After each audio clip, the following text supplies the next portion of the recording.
So now we've got pretty good response to the leash.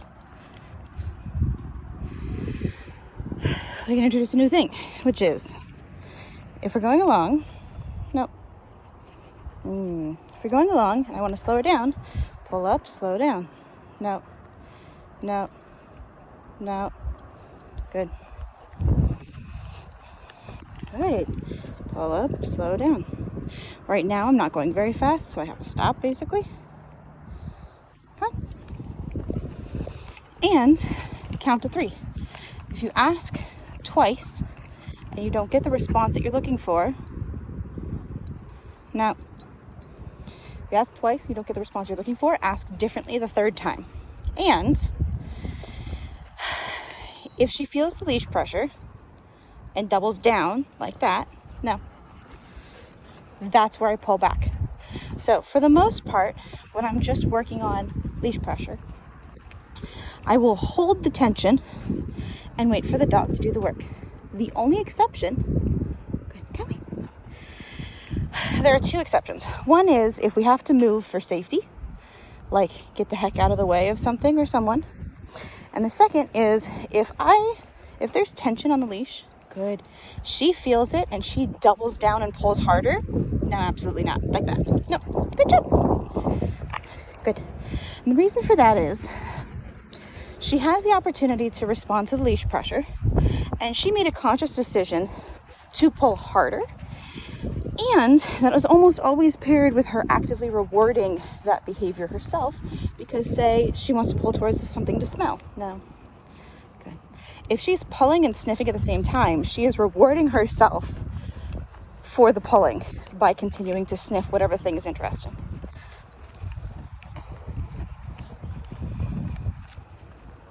Good. Good.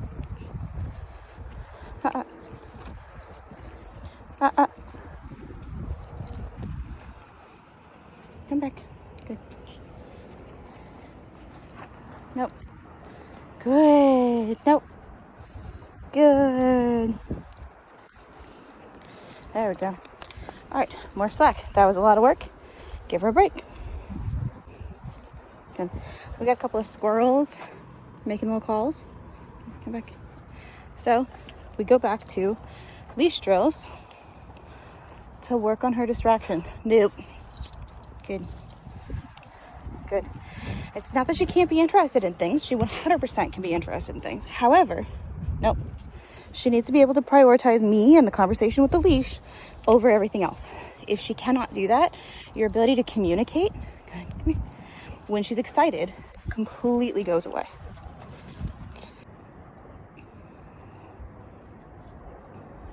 People running. Okay, come here. There, very nice. Switch over.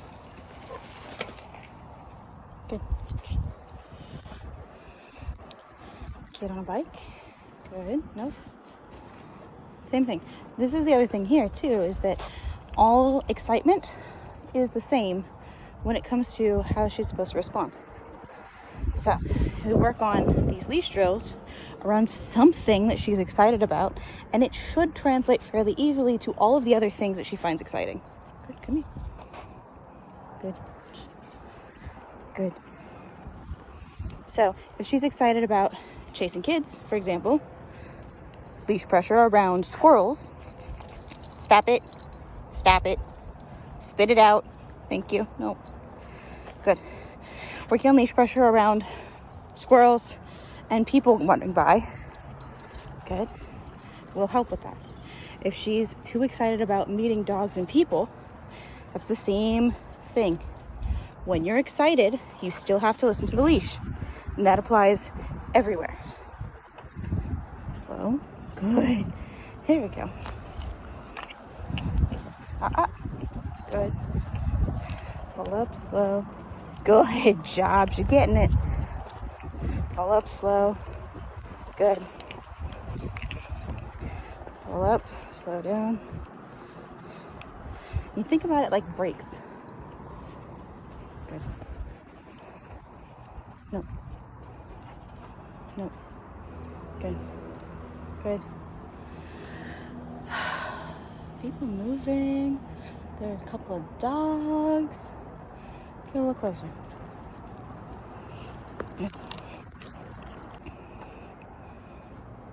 Okay, super distracted by everything. No. Good.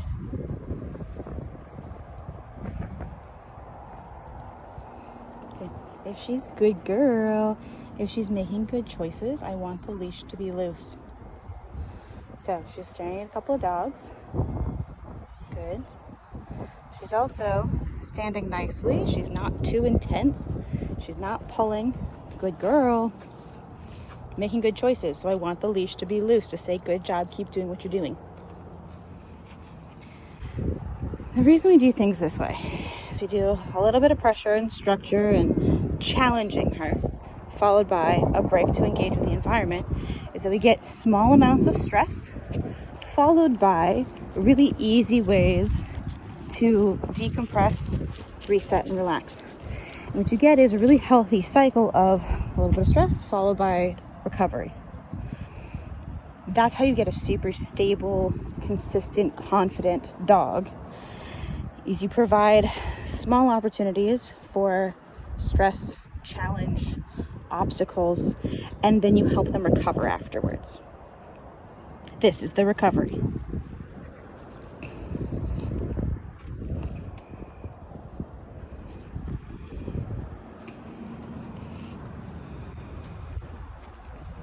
Good. And look at that too. So the other thing that's going on here is, as long as she's making good choices, she's allowed the freedom to keep making choices.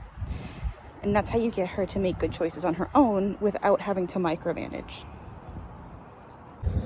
I also like to let them practice responding appropriately to leash pressure. Yeah, just like that, when they're up ahead of you. So that it doesn't matter how long your leash is.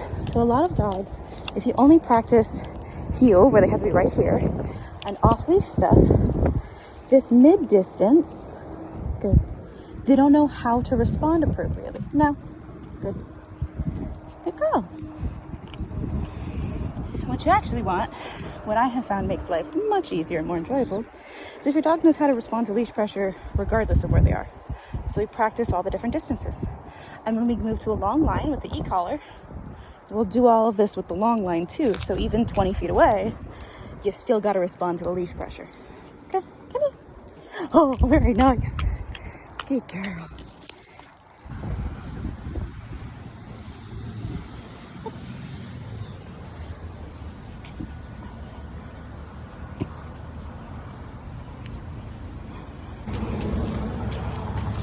Pager, good. Good girl. Pager, that's the vibrate, it's the T that's by itself. Good girl. Just tapping it. Pager, good girl. Oh, you're responding really nicely to that. Pager, good. Every time I use the pager, it's with leash pressure, pager, and a change in direction. Good. So it's really, really clear what I'm asking for. That cuts down on pager. There we go. Cuts down on confusion, which helps to ensure that she has really positive associations with the collar as just communication. Good. How are you doing? Good. Hi. Good. That's just her and leash pressure. Yeah. Good. Very nice.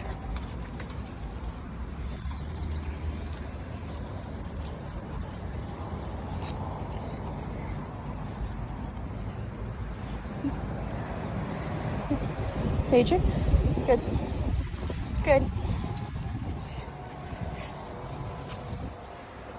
Pager, good. Pager, good. Good. Very nice, what a good girl.